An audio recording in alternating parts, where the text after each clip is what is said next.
Nakatikim naman ng maanghang na salita mula kay Senadora Miriam Defensor Santiago, sina Vice President Jejomar Binay at PNP Chief Alan Purisima kaugnay ng mga akusasyon laban sa kanila. Sinabi ni Santiago na sa halip na mag-forum shopping, dapat dumalo sa pagdinig ng Senado si Binay upang sagutin ang mga paratang laban sa kanya.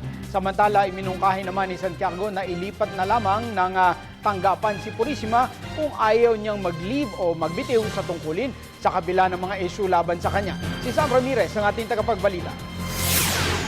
Binanata ni Senadora Miriam Defensor Santiago sila Philippine National Police Chief Director General Alan Purisima at Vice President Jejomar Binay dahil sa hindi direktang pagsagot sa mga akusasyong ipinupukol sa kanila.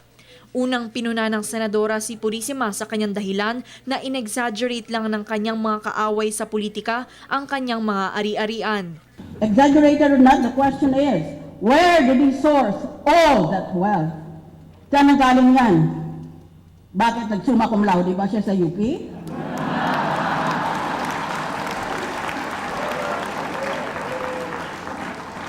Wala man lang siyang honors or distinction sa Philippine Military Academy. Yung PMA na yan, dapat mahiya yan.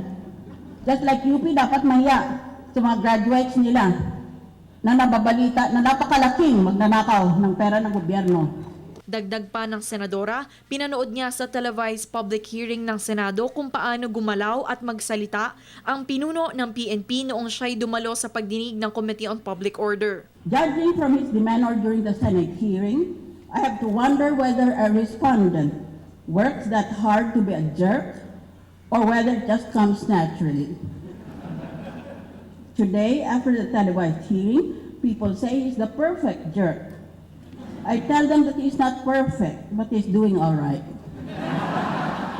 Sa kabila ng mga alegasyon at kasong isinampa laban kay Purisima, tumanggi itong mag-resign o mag-leave of absence. Suwestyon naman ni Santiago, ilipat na lamang siya ng opisina. President Aquino should appoint Purisima as a member of the National Police Commission or as Assistant Secretary of either the DILG or the DND or to some other position which is what is called by the law incompatible with his present office as PNP Chief. In other words, President Aquino, please kick Purisima upstairs so that he leave the PNP alone.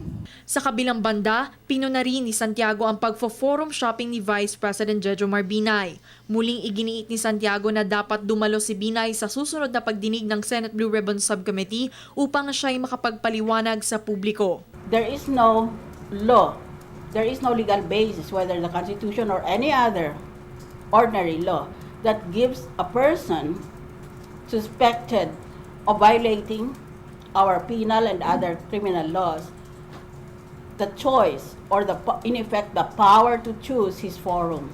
By the way, political motivation is not a defense in law.